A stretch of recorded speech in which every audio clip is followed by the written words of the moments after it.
बाप को भी जो आपको इतना संस्कार सिखा के भेजा है, कहीं ना कहीं आप लोग के पहले टीचर जो होते हैं वो आपकी माँ होती है, वही से आपको सबसे पहले ज्ञान देती है, वही से आपको। और याद रखिएगा आप यहाँ आए हैं तो आपकी माँ आपका रास्ता देख रही है कि आपके बच्चे, उनके बेटी, उनका बेटा सफल होके आएगा। यहाँ से अगर आप असफल होके जाते हैं तो आप अपनी माँ की नजरों में गिर जाएंगे। माँ ऐसी चीज होती है जो 2 रोटी कम भी खाती है लेकिन बच्चों को पढ़ाती है। हमको याद है आज भी कि जब हम ग्रेजुएशन में पढ़ रहे थे तो मेरी मम्मी को ऑपरेशन कराना था पथरी का, और वो डॉक्टर बोला था बहुत बड़ा सा पथरी था। अब हमको एग्जैक्ट नहीं याद है लेकिन बहुत ज्यादा। मम्मी कही ना कि पहले ऑपरेशन बाद में होते रहेगा, पहले तुम पढ़ाई कर लो, और हमको मतलब अपने ऑपरेशन का पैसा रख के पढ़ने के लिए दी यहाँ पर। तो हम बहुत टेंशन में थे। क्लास 9 में एक समय ऐसा आया था ना कि मतलब डिप्रेशन, एक 9th के लड़का को डिप्रेशन पता भी नहीं रहता, पर मेरे दादाजी जो थे टीचर थे, इतना ज्यादा हम डिप्रेशन में चले गए थे ना कि दादाजी से पूछे तो दादाजी हमको गोद में बैठा तो कहे कि देखो एग्जाम में सक्सेस हो ना हो ये मायने नहीं रखता है, लाइफ में सक्सेस होना चाहिए। यहाँ पर A single sheet of paper cannot decide your whole career। पढ़ाई का देखिए, शिक्षा का अर्थ होता है सर्वांगीण विकास। आप दिल से पढ़ाई करिए, हम वादा करते हैं आप छीन लीजिएगा जो आपका अधिकार बनता है।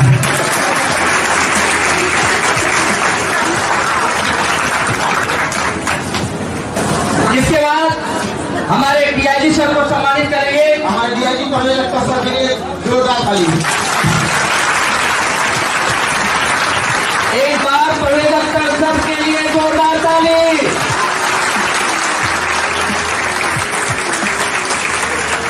और हमारे दूरदर्शन के कवि जी जिनका आप नाम सुनते होंगे आपके सामने,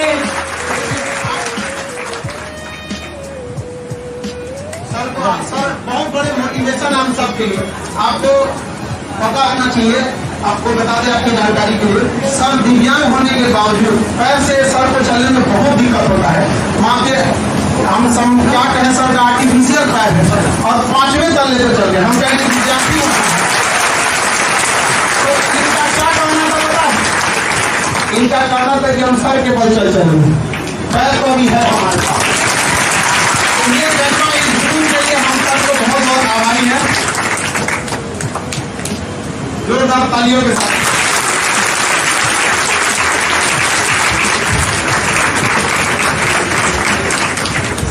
अब हम राजकुमार सर का स्वागत करेंगे। डायरेक्टर सर है दूरदर्शन के। आज के समय में भी जो अपनी गरिमा बना के रखा है जो चैनल, उनका हम बहुत बहुत आभारी है कि इस दौर में भी इन्होंने अपनी गरिमा को बना के रखा है। टीआरपी के दौर में लोग क्या क्या ना कर दिए जिसका कोई हल नहीं। आप पढ़े लिखे लोग हैं, टीवी जो देखते होंगे यहाँ पर, तो बहुत बहुत आपका धन्यवाद, आप यहाँ आए।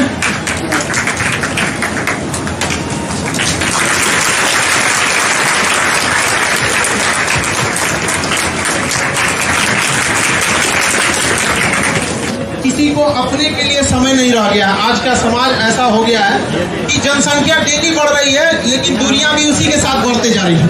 एक वक्त था जब कई पड़ोसी साथ रहते थे और आज एक ही घर में कई पड़ोसी हो गए हैं। इस भाग दौड़ की दुनिया में भी सर ने इतना समय निकाला और इस 5वें पल्ले पे चढ़ने के लिए हम सब लोगों का बहुत तहे दिल से धन्यवाद करते हैं। आप लोगों के लिए ध्यान दिए और हम अब एक एक करके सर आप लोगों को अपने अनुभवों के आधार पर आप लोगों को किस तरह से सफल होना है और आपको बातों को बताएंगे। गर्मी बढ़ रही है लेकिन जो आपके चेहरे की जो मुस्कान मैं देख रहा हूँ और हौसले की उड़ान की जो चाहत देख रहा हूँ, आकाश को छूने की जो चाहत देख रहा हूँ, उससे मेरा मन बहुत ही आनंदित होता है। मुझे लगता है कि सर लोगों ने बहुत कुछ बताया है समय के बारे में, बहुत चीजें।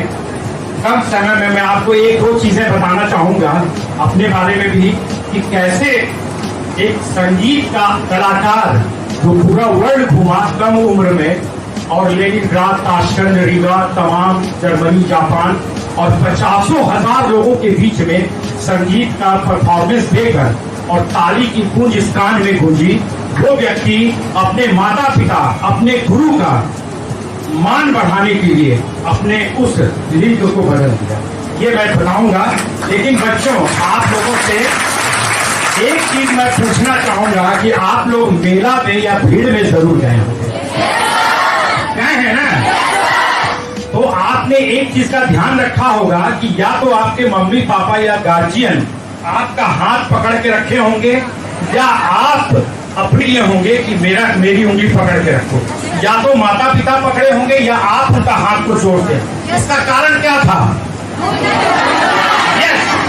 आप कहीं उस भीड़ में गुम न हो जाएं, खो न जाएं, इसलिए गुरु माता पिता आपका हाथ जोर से पकड़ा है।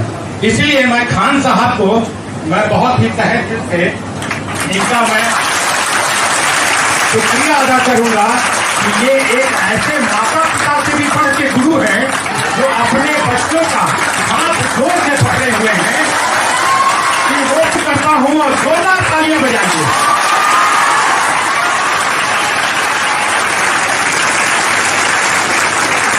बच्चों, मैं आज एसपी साहब बैठे हैं, तमाम लोगों ने अपने अनुभव शेयर किए। मैं एक चीज ये कहता हूं कि जो बच्चा फेल हुआ वो समझ लीजिए कि उनके लिए एक इंडिकेशन है कि आप जहां के लिए आप फेल हुए हैं उससे कहीं आप आगे जीवन का जो असफलता है वही जीवन को सफल बनाने का जज्बा पैदा करता है। अगर आप असफल हुए तो आप अपने आप को खोजिए कि किस कारण से हम असफल हुए।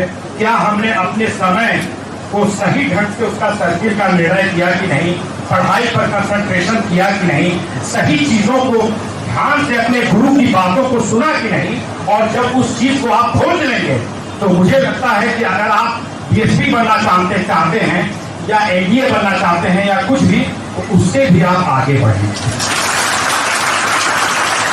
आपने सही कहा कि आप अपने स्वास्थ्य का ध्यान रखें। बच्चे बेवजह बिना समय के खा लेते हैं, कभी भी सो जाते हैं, कभी भी उठ गए, बिना नहाए धोए कहीं भी जाके पढ़ने लगे, जब मन हुआ उठ गए। नहीं, समय रूटीन बनाइए। आप सवेरे उठते हैं, सवेरे से लेकर रात तक 24 घंटे का एक रूटीन बना हुआ होता है, और उस रूटीन को जो जीवन में फॉलो करेगा वो निश्चित ही बहुत आगे बढ़ेगा। इसमें कोई दो मत नहीं कि आईएएस, आईपीएस और यूपीएससी का ठप्पा हर व्यक्ति लगवाना चाहता है। इसमें कोई दो मत नहीं, मैं मानता हूं इसको, क्योंकि हर आदमी चाहता है उसके माता पिता किसी पद पर हो तो चाहते हैं कि मेरा बच्चा यूपीएससी का अगर ठप्पा लग जाए